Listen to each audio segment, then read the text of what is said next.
네, 안녕하십니까. 반갑습니다. 진짜 시황의 최수창입니다. 벌써 이제 11월의 첫 번째 주가 갑니다. 시간이 빠릅니다. 예, 얼마 전까지 10월의 마지막 일이었는데 벌써 보니까 11월의 첫째 주가 주간 마감하는 날입니다.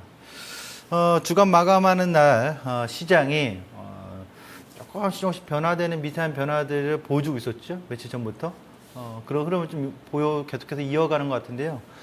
지수 한번 흐름 살펴보도록 하겠습니다. 보여주시죠. 네.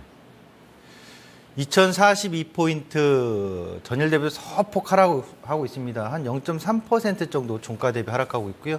코스닥은 696, 예, 700을 목전에 두고서 멈칫하는 모습인데요.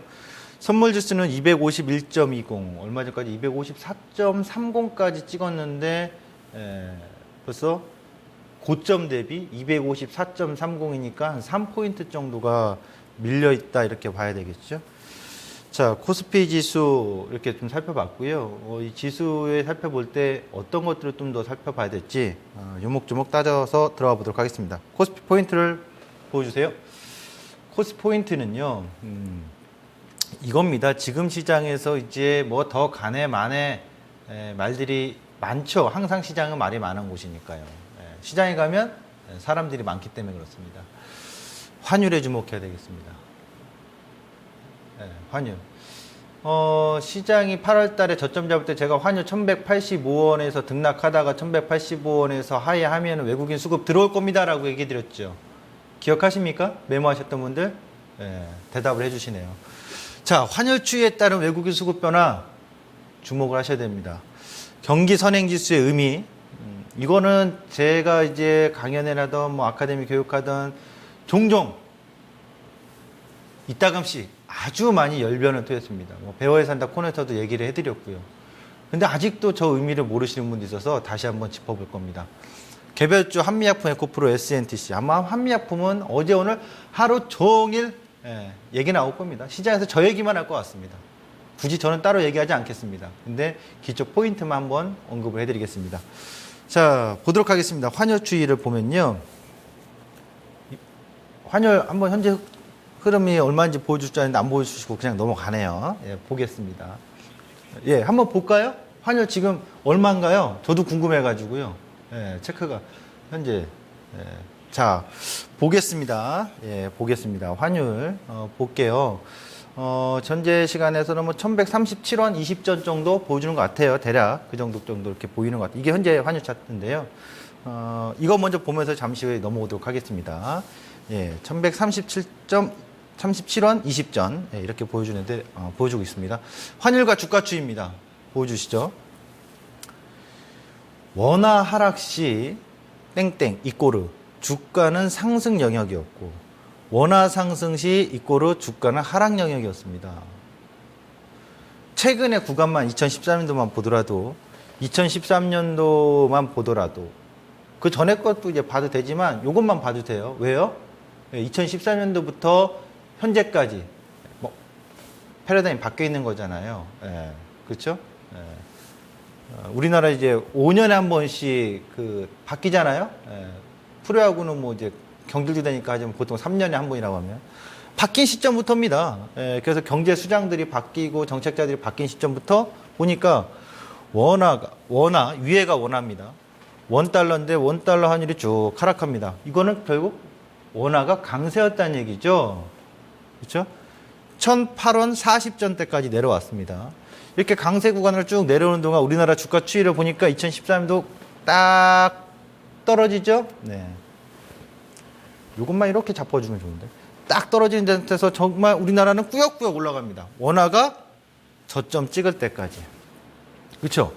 단 이 정도로 원화가 하락을 했으면 과거 같으면 주가가 쫙 갔어야 되겠죠. 그런데 뭐야 이게?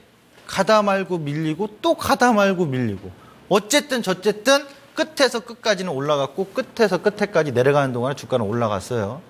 그리고 나서 또 원화가 강세로 눌리니까 잠시만요. 이거는 원화 강세가 아니라 원화가 다시 약세로 갔어요. 상승했죠? 그럼 주가가 하락해야 되는데 이 구간까지 하락했어요. 여기까지는 우리가 일반적으로 알고 있었던 흐름들이에요. 그런데 2015년 미묘한 변화가 옵니다. 보실까요? 원화가 상승 구간으로 갔어요. 2015년도에. 그럼 주가가 하락해야 되는데 하락 안 했어요. 눌릴 듯 빠질 듯 빠질 하면서 급하게 올라와요. 아니죠. 처음엔 급하게 올라온 것도 아니고 겨우 올라오다가 급하게 확 올라왔어요. 어디서? 원화가 순간 하락했던 요 구간에서 4월 달에 엄청나게 빠르게 올라갔어요. 자, 그러면 이 구간에서 원화가 상승했다 하락했어요. 오른 것도 아니고 내린 것도 아니고 결국 제자리였는데 주가는 엄청 뛴 거죠. 그리고 나서 다시 일반적인 우리의 통념상 원화가 상승. 원화가 상승은 원화가 약세라는 얘기죠.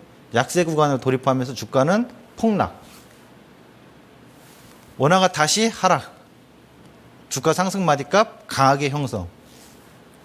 그럼 기억하십니까? 제가 원화가 1185원대에서 흔들리면 외국인 들어올 겁니다. 그리고 내려오면 1130원, 1120원대에서 브레이크 반등 나올 겁니다. 지금 나오고 있는 거거든요. 근데 이 원화가 이제 올라가는 국면에서 제가 보는 관점은 1160원, 아무리 못해도 1150원 올라가는 마디값이 보일 거고, 향후에도 원화가 상승할 요인이 많지 당장 하락해서 올해 저점인 1066원 60전을 이탈하면서 다시 1000원 이하로 깨질 가능성이 높냐라고 물어보시면, 제가 아니더라도, 전문가가 아니어도 일반적으로 조금만 경제신문에 관심 갖고 있는 누구나라면 원화가 1000원 이하로 하락할 만한 요인보다는 상승할 요인이 좀 더 많은 향후의 전망이잖아요. 어디까지 상승할까요? 물어보시면 그건 저도 정확히 모르죠. 하지만 전반적인 추이의 흐름에서 원화가 지금 시점에서 1000원 이하로 강세로 갈까요? 아니면 다시 약세로 갈까요? 라고 물어보신다면, 일반적인 상식을 갖고 있다면, 요즘은 뭐 상식이 통하지는 않긴 합니다만, 일반적인 상식을 갖고 있다면 약세 요인이 좀 많아 보여요라고 하실 거라고요. 자, 이 상황에서 들어가 보도록 하겠습니다. 다음 자료를 보면요, 환율과 수급 추이. 9월 30일에 환율을 보시면 정확히 9월 30일부터 쭈쭈쭈쭈 1185원, 그 전에 왔다 갔다 했었죠. 춤추다가 1180원 깨고 저항받고 쭉 밀려서 10월 19일 날까지 환율이 떨어졌습니다. 저 왼쪽에 수급 일별 코스피 금액으로만 보겠습니다. 금액으로만 한번 보니까 9월 30일부터 외국인이 1475억 원, 1010원, 10원이 아니죠? 1010억 계속 매수해요. 언제까지? 10월 19일 날까지 일단. 그러니까 저 구간에서만 외국인의 매수가 강하게 들어왔고, 요 구간에서는 들어왔다 나갔다 들어왔다 나갔다 들어왔다 나갔다 하고 있어요. 최근에는 저렇게 강하게 들어오는 게 아니라 한 2, 3일 정도 들어오면 또 2, 3일 정도 빠지고 엎치락뒤치락 하고 있죠. 그러니까 보니까 환율도 엎치락뒤치락 엎치락뒤치락 엎치락뒤치락. 누를 때는 외국인 수급 들어오고 뜨면은 외국인 수급이 빠지거나 약화돼 있고. 그렇다면 이 환율에 있어서 당장에 11월 달에 쭉 빠져내려간다면 외국인 수급에 대한 기대 효과가 있겠지만, 만일 환율이 전고점 넘어서 1150원 넘고 1160원대까지 반등 영역을 형성한다면 외국인의 수급에 매수가 강화되기보다는 매도가 흘러나오거나, 아니면 매도가 흘러나오지 않더라도 약화될 가능성이 보이는 상황 아닌가요? 그렇다면 환율과 외국인의 수급의 추이로 봤을 때 우리가 앞으로 11월 달에 제가 내재 변동성이 클 것이다라고 했죠. 마디가 3마디 나올 거라고 했죠. 최소한. 벌써 11월 2일부터 하나, 둘, 셋 쭉 올렸다가 눌림받고 있죠. 한 마디 나오고 이제 또 한 마디 나오고 있는 거죠. 반대쪽 마디. 근데 날짜는 아직도 많이 남았어요. 11월 달은 21거래일이에요. 거래일수가. 마디수의 흐름이 3마디가 나오니까 변동도 클 거고 마디값도 클 거다라는 걸 암시를 해드렸죠. 그래서 지금 상황에서는 수급은 크게 기대지 못하겠다 이거예요. 환율을 주목하셔라. 언제? 지금부터 다음 주, 다다음 주. 이게 포인트입니다. 그래서 이제 환율 차트를 잠깐 제 차트로 와서 넘어와서 보겠습니다. 제 차트로 와서 보도록 하겠습니다. 이제 환율이 제가 보는 자에서 올 때가 있어요. 이게 지금 우상향으로 이 저점 추세 타고 올라오고 있잖아요. 기술적으로 전고점 하나, 둘, 셋, 전고점대까지 눌렀다가 반등 나오고 튀고 있죠. 그럼 주봉상 다음 주에 중요한 자리가 1143원이 될 겁니다. 1143원을 다음 주든 조만간이든 하여튼 넘어간다. 그러면 거기서 힘이 나올 자리예요. 힘이 나온다는 얘기는 한번 위로 펌프질 해주겠다는 얘기고요. 그게 포인트예요. 기준점. 거기를 못 넘고 거기를 저항받으면 다시 한번 눌려서 질질질 될 거예요. 어디까지? 질질 대봐야 제가 봤을 땐 이 자리라고요. 1116원. 근데 1116원이 유리하겠습니까? 1143원대가 유리하겠습니까? 그러면 제가 봤을 때는 43원대가 더 유리해 보여요. 그리고 1160원대까지는 기술적 반등의 목표값이 나옵니다. 저거 회계값이냐고 물어보시면 100% 회계값은 아니고요. 80% 회계값입니다. 1160원이. 그렇게 참고하시면 돼요. 그럼 올해 연말까지 해가지고 1200원 돌파할 거냐 환율 그러면 그렇진 않을 듯한데요. 왜냐하면 1185원이 워낙에 힘겨루기가 심했던 자리이기 때문에 1185원대까지는 갈지언정 거기를 넘어서기에는 당장이 쉽지 않을 것 같고 그런 영역이라고 보시면 돼요. 환율 추이는. 자, 환율까지 살펴봤고요. 선행지수랑 동행지수를 한번 보도록 하겠습니다. 다음 자료를 보면요. 선행지수하고 동행지수가 나오는데 선행지수 하나만 보면 안 돼요. 그렇죠? 같이 보는 게 좋아요. 동행지수랑. 그럼에도 불구하고 선행지수 하나의 의미를 좀 찾아보자 그러면 약간 배워야 산다로 가봅시다. 배워봅시다. 동그라미 빨간색인데 파란색으로 보이시죠? 요 지점은 선행지수와 동행지수가 데드크로스 난 지점입니다. 그리고 빨간 지점으로 해놓은 건 골든크로스가 난 지점입니다. 일반적으로 골든크로스가 나오면 주가가 더 빠져도 쓸어 담아요. 에? 돈 갖다 뿌려. 우리도 그냥 막 사는 거예요. 매입 시점이에요. 누가 뭐래도 흔들리지 말고. 저항점이 데드크로스 나오죠. 더 갈 거라고 누가 떠들어대도 무조건 파는 거예요. 쉽게 설명드리는 겁니다. 하지를 마요 아예. 머리를 들이미는 순간 짱돌 날라오고 조각돌 날라오고 어떤 돌이든 날라와서 맞게 돼 있어요. 한마디로 쉬운 영역이 아니란 얘기예요. 그런 영역에서. 그러니까 물고기가 많아. 막 던지면 걸려요. 그런 구간이 골든코스 나온 구간이에요. 낚시를 때리면 10개를 던져놨고 20개를 해놨는데도 불구하고 물고기가 잘 안 걸려. 데드크로스 나온 지점 그 이후에요. 기간이. 그러면 여기서 선행지수는 또 뭘 보냐면 역사적으로 지금 우리가 그 직접 선거했던 시점이죠. 그러니까 전 노태우 대통령 정권 그 시점부터 쭉 보니까 통계 나온 자료에서 선행지수와 동행지수에 역사적으로 103하고 104의 고점 영역일 때 분명 좋은 거잖아요.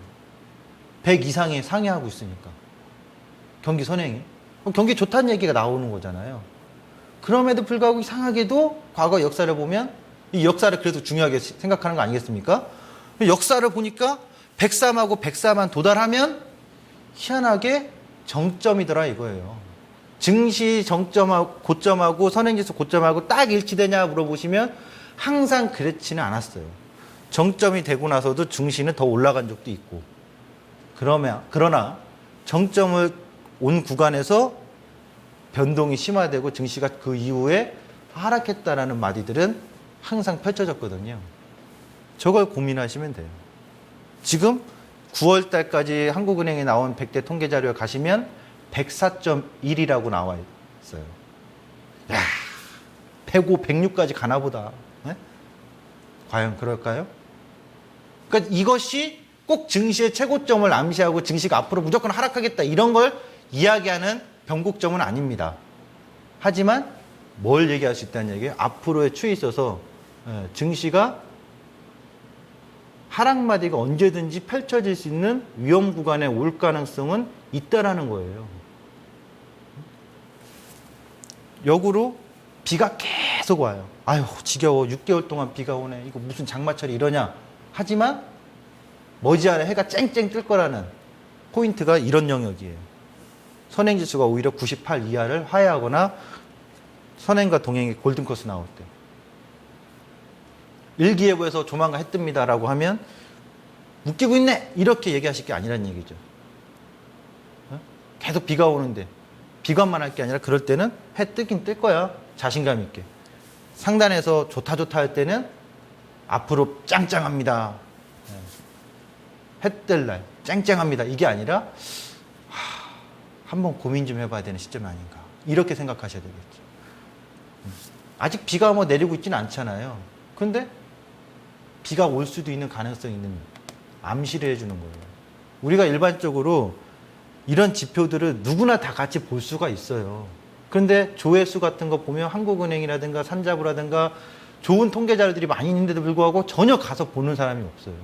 주식 투자하는 인구가 정확히 잘 모르겠습니다. 어마어마하죠? 근데 조회수는 10,000건도 안 돼요. 그런 통계를 보시는 분들이. 안타깝다는 얘기죠. 보십시오. 그래서 이런 것을 살펴본다면 지금 영역은 고찰할 필요성이 있다는 거죠. 생각을 좀 해봐야 되는 시점이라는 얘기예요. 자, 동행지수, 성향지수 이 얘기를 하고 이제 개별 종목으로 좀 가보겠습니다. 한미약품은요, 제가 얘기하지는 않고 한마디만 하겠습니다. 정말 좋은 뉴스잖아요. 어제 제가 고등어 표현해드렸죠. 앞으로 고등어가 멸종입니다. 그럼 당장이라도 사먹고 싶겠죠. 야, 이제 고등어가 전 세계에 1,000마리밖에 안 남았대. 내 죽기 전에 한 번은 먹어봐야 되겠다. 그러면 뭐 10만 원이든 뭐든 사 먹어봐야 되겠죠. 이해되시죠? 비유를 하자면. 그럼 한미약품 어제 나온 이슈들은 엄청난 이슈인 건 맞잖아요. 그렇죠? 네. 그러다 보니까 사람들이 막 매수세가 몰려서 막 올라가고 있고 상한가에 친 걸로 알고 있는데, 근데 역으로 말하면 한미약품이라는 주가를 먹는 거라고 생각합니다. 주식을. 꼭 지금 사야만 먹을 수 있을까요? 한미약품 이제 앞으로 없어지나요? 아니잖아요. 더 좋은 이슈들이 나오겠지만 더 좋은 이슈가 나와도 언제든지 먹을 기회는 있을 겁니다. 그러니까 급하게 서두르지 않아도 된다. 저는 그렇게 보고 좋은 이슈들이 계속 나오곤 있어요. 그런 점에 있어서 장기적으로 그런 비전을 보고 언제든지 싸게 산다는 관점을 생각해 보시는 게 좋겠죠. 자, 에코프로 보도록 하겠습니다.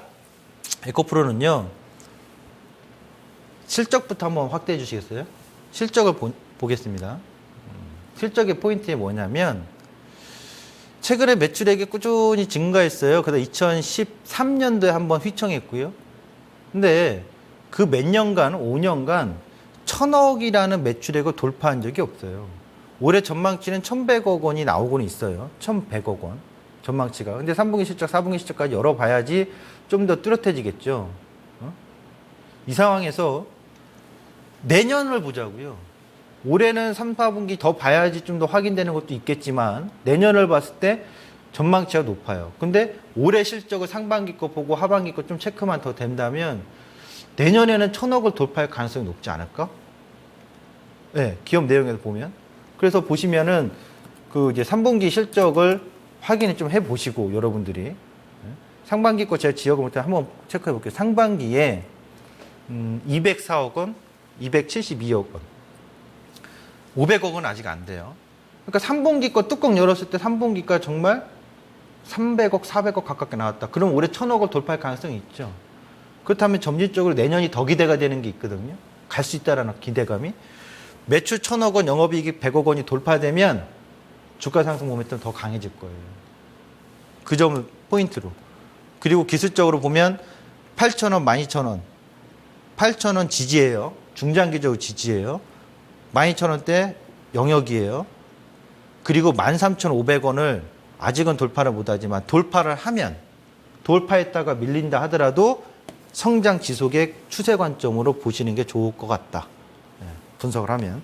에코프로는 2차전지 몇 번을 얘기했기 때문에 종목 60분권에서 출연해서도 제가 점수를 드렸고 몇 번 얘기했기 때문에 여러분들 계속 관심을 가져라. 2차전지 쪽. NCM이라는 소재요. 다음에 SNTC를 보겠습니다. SNTC.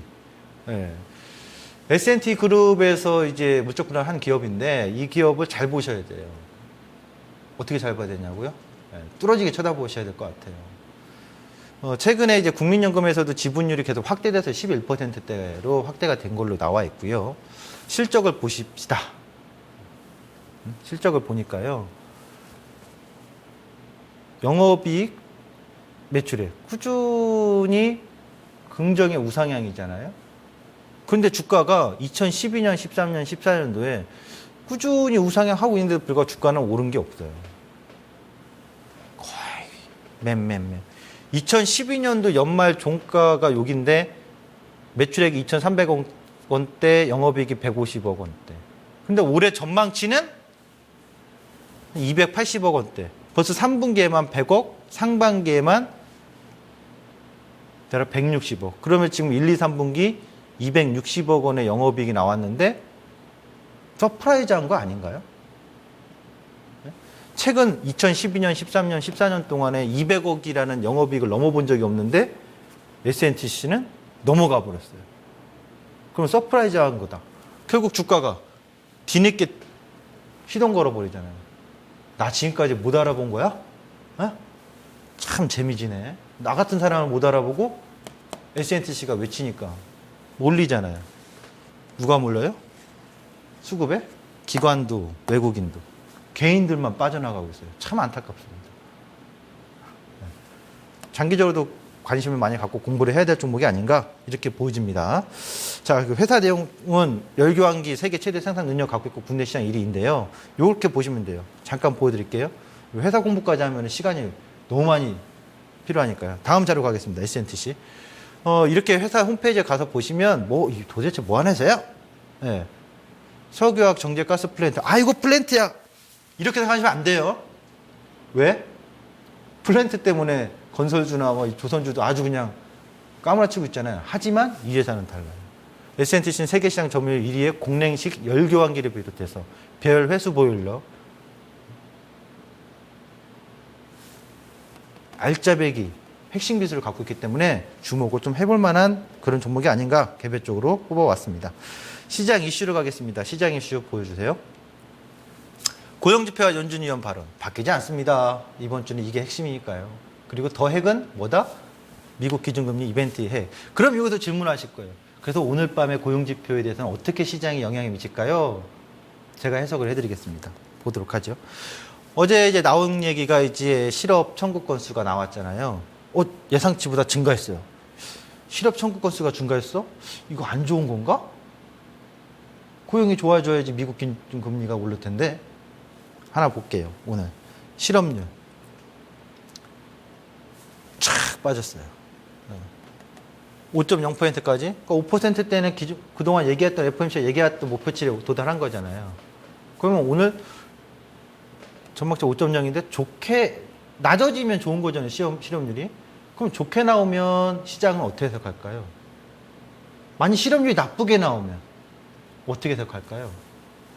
제가 풀어보겠습니다. 첫 번째, 실업률이 좋게 나왔다. 그러니까 낮게 나왔으면 고용 좋다 이렇게 나올 거예요. 그러면 첫 번째, 기준금리는 인상할 확률이 높아지는 거죠. 그럼 기준금리 인상할 확률이 높아지면서 뭐라고 얘기할까요? 시장이 이렇게 얘기할 수도 있죠. 자신감이 있어서 기준금리 인상하는 거 아니냐? 지표 좋네. 그러면서 올릴 수 있는 마디로 형성할 수도 있고, 또는 반대로 좋게 나왔으니까 기준금리 인상을 하겠구나. 확률이 더 높아지겠구나. 그러면서 뭐예요? 시장에 충격이 오겠구나. 기준금리 첫 시점이 올리니까. 이렇게 볼 수도 있고, 반대로 실업률이 나쁘게 나왔어. 안 좋게. 그러면 또 이렇게 보겠죠. 저거 봐. 못 올려. 기준금리 못 올릴 거야. 그래서 기준금리 지연에 따른 소식 때문에 시장이 올랐다고 또 얘기가 나올 수도 있고, 반대로 안 좋게 나왔어. 기준금리를 못 올려? 큰일 났네. 이거 경기 둔화 우려되는 거 아니야? 이렇게 나올 수 있어요. 1, 2, 3, 4번에 4가지 해석이 나와요. 그럼 이제 뭐냐? 제가 봤을 때는 좋게 나오나 나쁘게 나오나 마지막에 갖다 붙인다는 얘기예요. 이야기를. 만약 시장이 오늘 밤 미국 증시 하락 이렇게 나오면 1, 2, 3, 4번 중에 기사거리를 갖다 붙여서 코멘트들이 나올 거라고. 별 의미 없어요. 중요한 건 미국의 기준금리가 인상될 가능성이 높다 안 높다 그 포커스만 보고 우리는 가는 거예요. 그 전까지 나오는 것들은 뭐라고 했어요? 양념이라고요. 라면을 끓일 때 계란을 꼭 넣어야 돼요? 고춧가루를 넣어야 돼요? 파를 넣어야 돼요? 스프가 핵심이거든. 맞잖아요. 지금 시장의 핵심은 미국의 기준금리 인상하는 15, 16일이라고요. 12월. 그 전에 나오는 것들은 양념이다. 이렇게 보시면 됩니다. 그리고 거래량과 주가를 한번 보겠습니다. 거래량 주가 4월 달에 최대 거래량 터진 지점에서 거래량 증가를 쭉 하면서 상승했죠. 거래량 터진 지점에서 왔다 갔다 하다가 어때요? 저항받고 팡 하고 빠졌죠. 거래량 다시 쭉 증가를 해줬죠. 7월 달에 최대 거래량 터졌죠. 2070포인트 때 쭉 내려오기만 하죠. 그 전에는 만났다 헤어지는 저항점 역할을 한번 했던 자리가 있는데요. 여기는 없이 그냥 추세 하락이네요. 예. 거래량이 다시 쭉 증가해졌죠. 증가하면서 올라와서 거래량 한번 터졌죠. 또 여기서 10월 달에 거래량 한번 터졌죠. 터진 지점 기준점, 터진 지점 기준점. 전에 거래량 터진 지점까지 거의 다 왔죠. 뭐예요? 돌파됐어요? 저항점이잖아요. 저항 맞고 저항 맞고 저항 맞고 맴. 근데 밑에는 눌렀어요? 안 눌렀어요? 거래량 터진 지점 안 눌렀죠. 그러니까 거래량 터진 지점까지 눌릴 가능성이 높죠. 지금 거래량도 감소하고 있고. 그리고 마지막 끝으로 한 번만 빨리 차트를 잡아주시겠어요? 네, 차트 한 번 빨리 잡아주세요. 30초 안에 끝내겠습니다. 핵심으로 갑니다. 제가 미결제 약정 계속 얘기했죠. 이 미결제 약정할 때 얼마 전에 뭐라고 했어요? 변화가 왔다. 보통 미결이 증가할 때 상승 파동이 나오고 했는데 미결제가 증가하는데 하락 파동이 나와요? 미결제가 증가했는데 하락 파동이 나와요? 오늘도 미결제가 증가했는데 지금 하락 파동이 나와요? 그럴 때 뭐라고 했어요? 시장에 변화가 올 것이다라고 암시해드렸죠. 이렇게 보시면 되고 이 선물 차트로 보시면 피보나치를 좀 빠르게 잠깐 그려볼게요. 이렇게 확대해서요. 여기서 보시면 이 전저점에서 전고점까지 피보나치 하프까지 눌렀고 38점까지 눌렀어요. 그 다음에 중간 9월 22일 때 저점에서부터 지금까지 고점을 그리면 피보나치로 245.2가 38점이 자리입니다. 이 38점이 피보나치 눌림이나 이 고저의 하프 눌림까지의 예상 범위를 체크하시면 될 것 같아요. 지금까지 진짜 시황의 최수창이었습니다.